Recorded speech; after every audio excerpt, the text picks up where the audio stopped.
డబ్బులు ఎక్కువ రావాలి, మనకు తొందరగా స్టిచ్చింగ్ అయిపోవాలంటే ఒకసారి ఈ మెథడ్లో అయితే మనం ఫాలో అయిపోండి. సో చూడండి, ఇక్కడ వచ్చేసి శారీలో క్లాత్ అనేది కొద్దిగా అయితే కట్ చేసుకున్నాను. దీన్ని మనం రౌండ్ నెక్ గా ఈ విధంగా కటింగ్ అయితే చేసేసాను అనమాట. ఈ విధంగా కటింగ్ చేసుకొని దీని ఫుల్ వీడియో కావాలంటే దీనికి వీడియో కిందనే డిస్క్రిప్షన్ ఇస్తాను, ఒకసారి అయితే చూసేసేయండి.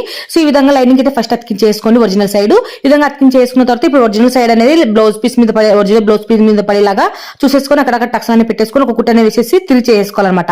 ఈ విధంగా తిరిగి చేసుకొని లైనింగ్ అయితే అతికి చేసిన తర్వాత ఇవి ఇక్కడ మనం కుట్టి పెట్టుకున్నాం కదా ఆల్రెడీ డిజైనర్ క్లాత్ అనేది కొంచెం ఫోల్డింగ్ చేసుకొని కుట్టి పక్కన పెట్టేసుకోండి.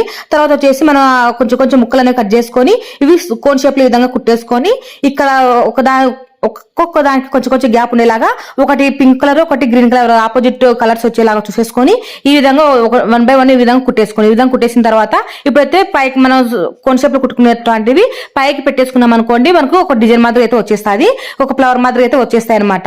సో ఇప్పుడు వీటికి పూసలు అనేవి కుట్టేసుకోవాలి. ఒకటి వచ్చేసి పింక్ కలర్ అనేది మనకు